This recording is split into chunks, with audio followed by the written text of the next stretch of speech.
Hai guys, assalamualaikum, apa kabar? Februari ini sih aku hampir gagalin rencana aku upload YouTube minimal sebulan sekali. Nggak masalah mau ada yang lihat apa nggak, pokoknya harus upload. Dan sempat ada kebingungan sih mau bahas konten apa, karena di bulan ini kita mendekati puasa Ramadan 1 atau 2 hari lagi insya Allah. Di sini aku kayaknya mau cerita-cerita aja sama kalian. Kayak beberapa hari ini konten kreator yang lagi aku suka ya, sering aku kepoin gitu Instagramnya, itu sedang proses melahirkan karya-karya baru berupa buku. Semoga aku juga bisa nyusul. Amin, untuk at least terbitin minimal 1 buku ya Allah. Amin. Jadi ada satu story Instagram salah satu dari mereka itu nge-spill sedikit tentang bukunya yang menceritakan tentang Siti Maryam. Nah dari situlah muncul ide konten untuk YouTube saat ini. But I'm not gonna talk about Siti Maryam, tapi just mixing up sama cerita zaman dulu ke storyku hari ini. Back to the topic. Hari ini aku mau cerita tentang aku yang kecewa karena beberapa goals yang sempat aku rancang itu gak berjalan sesuai target aku. Aku sempat ikutin challenge di Desember ke Januari kemarin untuk amalan biar apa yang kita inginkan itu bisa tercapai, dikabulkan sama Allah. Ya aku kadang-kadang suka sih ngikutin challenge-challenge kayak gitu, kayak menurut aku sekiranya itu bagus dan baik, why not? Maksudnya kayak kita mau dapat enggak atau akhirnya kita mau dapat atau enggak akhirnya nanti tuh seenggaknya kita baca Al-Quran, sedekah dan lain-lain gitu. Challenge-nya itu tentang sedekah, baca surat Al-Waqiah dan sholat duha selama sebulan penuh berturut-turut, nggak boleh skip 1 hari pun. But I got nothing guys. Bahkan belum kelihatan tercapainya itu nanti dari segi apa. Lalu kemudian aku nggak sengaja scrolling TikTok dan ada sebuah akun yang cerita bagaimana Nabi Muhammad dulu mengalami hal-hal yang nggak mengenakan. Akun ini sebenarnya promosi buku tentang sirah Nabawi, cuman aku suka aja baca tulisan dan kontennya. Aku juga beli bukunya dan sekarang lagi dibawa sama teman aku. Jadi seiring berjalannya waktu, mungkin waktu itu kekepoanku tuh lagi tinggi-tingginya guys. Jadi aku google tentang beberapa kisah zaman Nabi dan Rasul. Dan aku mendapatkan insight bahwa mereka pun juga saat punya keinginan gak langsung dikabulkan gitu aja.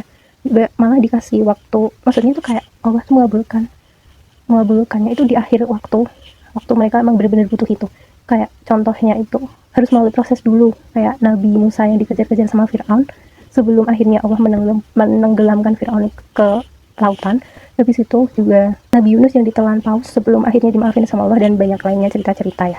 Bahkan aku juga baca di Inet kalau Nabi Muhammad tuh doanya pernah ditolak guys. Dan kayaknya ini juga sedikit berkaitan sama pemerintahan kita saat ini. Ini sebuah hadis yang diriwayatkan dari Imam Muslim dari Sa'ad bin Abi Waqqas, bahwa suatu hari Rasulullah itu tiba di tempat yang tinggi. Ketika melewati Masjid Bani Muawiyah, beliau masuk dan kemudian sholat 2 rakaat. Mereka sholat bersama dan Nabi Muhammad memanjatkan doa kepada Allah lalu berpaling kepada mereka. Rasulullah bilang, aku memohon 3 perkara kepada Allah. Maka Allah memberi 2 perkara dan menolak 1 perkara. Aku memohon agar dia tidak membinasakan umatku dengan kekurangan pangan yang menyeluruh, maka dia mengabulkannya. Dia tidak membinasakan mereka dengan ditenggelamkan, maka dia mengabulkannya. Dan tidak menimpakan permusuhan di antara mereka, maka dia menolaknya. Jika kita perhatikan, 2 doa yang dikabulkan memang menjadi ranah Allah, yaitu memberikan rezeki dan mematikan seseorang. Tapi permintaan ketiga yang tidak diperkenankan oleh Allah adalah terkait dengan urusan manusia. Allah tuh sangat bisa menghilangkan permusuhan di antara umat manusia, tapi Allah lebih memilih di sini memberikan kewenangan kepada manusia untuk mengelola konflik, mengelola hati, dan belajar agar tidak terjadi permusuhan. Jadi ingat, sama yang sedang dihadapi Indonesia sekarang, seburuk apapun pemerintah, kita yakin kalau semua urusan semesta itu ada di tangan Allah. Selalu ada solusi untuk hamba yang dekat dengannya, karena dia maha mampu menjaga kita dari keburukan makhluknya. Barang siapa bertakwa kepada Allah, pasti diberikan jalan keluarnya. Oleh karena itu, satu doa Nabi yang tidak dikabulkan tadi menyuruh kita memahami bahwa permusuhan itu disebabkan oleh ulah manusia, dan perdamaian juga diciptakan oleh manusia. Karena itu, berusaha aja untuk selalu menciptakan kedamaian secara total. Hal ini pun sudah diperintahkan Allah untuk menciptakan perdamaian. Nah, untuk semua permasalahan hidup yang dihadapi manusia sebenarnya itu sudah dibagi rata. Bahkan seorang Nabi aja juga diuji sama Allah. Jadi aku rasa setiap ujian adalah kewajiban yang harus diterima oleh umat manusia, semua makhluknya. Tapi I know kita itu sama-sama gak mau ya kalau diuji terus, dan pengennya juga jalan keluar tetap ada dan cita-cita kita pun juga tercapai. Untungnya Tuhan gak menguji hambanya di luar batas kemampuan, jadi gak berat-berat banget buat dihadapin terus sementara banget tinggal di dunia ini. Udah sih guys. Dalam surah Al-Anbiya ayat 35 juga disebutkan, dan kami akan uji kalian dengan keburukan dan kebaikan sebagai cobaan. Ada juga aku pernah baca, orang yang paling besar ujiannya itu adalah para nabi, kemudian orang-orang soleh, kemudian yang berikutnya dan yang berikutnya. Seseorang itu diuji berdasarkan ukuran kadar keimanannya. Jadi ujian pun ada tingkatannya. Berarti ada lagi nih beberapa firman Allah tentang ujian dan cobaan. Salah satunya surat Al-Baqarah ayat 155 sampai 157, dan kami akan menguji kamu dengan ketakutan, kelaparan, kekurangan harta, jiwa dan buah-buahan, dan berikanlah berita gembira kepada orang-orang yang sabar. Artinya apa? Semua ujian sedih yang sedang dihadapi pasti akan diganti kebahagiaan oleh Allah Subhanahu wa taala, pasti dibayar dan sama Allah karena sudah sepakat.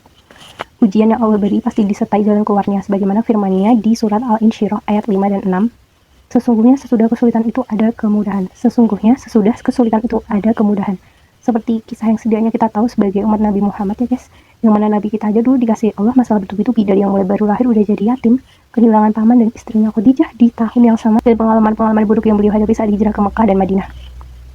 Karena itu, ujian kita tuh gak seberapa dibanding Nabi dan Rasul saat itu, bukan bermaksud membandingkan karena itu di luar batas kemampuan kita juga sih.